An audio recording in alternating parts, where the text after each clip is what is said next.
guys, it's Teacher Ash. Hi! And in honor of Earth Day, I wanted to show you something that you could do for a fun art project while you're staying home with your family. So I went on a walk today and I chose some materials that I found on the ground, and I wanted to use some of my paint that I had at home to make some shapes and some designs on a piece of paper. So this is my art board. It's just a piece of hard cardboard that's laminated, and I use it for a lot of my artwork here at my house. And this is a piece of thick paper that comes from a drawing pad. I just used an old pie tin and I added some spring type colors that I've seen in my walks. I have a blue for the sky, some white for the fluffy clouds, some yellow for the dandelions, nice bright green for those green leaves on the trees, and then I have some flowers in my neighborhood that are a really beautiful orangey red. So those are my colors I chose today. My first item that I was going to use as a paintbrush is a dandelion. We can find these all over our yards. We can find them in the grass. And a lot of people don't prefer these because they take up a lot of room and they soak up a lot of the nutrients, which is the food that other plants need. But they can still be beautiful. So I'm going to dip my dandelion into my yellow paint and I'm going to place it on my paper, and I'm going to kind of tap it a little bit and smush it. And it makes a round shape. And I'm going to bring you closer so you can see the yellow on the paper. Alright, my next item that I'm going to choose is going to be a Pokeball. Now, I don't know what these are actually called. Ever since I was little, I called them Pokeballs.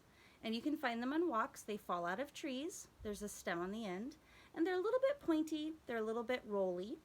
I'm going to dip this into my green paint. So I'm going to roll it right here and get lots of green on there. And I'm going to rub this on my paper and see if I can make a mark with it. I'll move you closer so you can see the green marks from the rolly ball. Another really cool thing that I found, and one of my friends that I was Zooming with told me this is called a foxtail. It has some very feathery, pointy bits on the end, and it's very pokey on the top, and it has a long stem.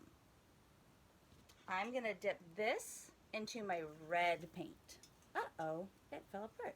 So we're going to use my fingers. It's okay if you get a little bit messy. All right, I'm going to move you closer, and then we're going to rub this.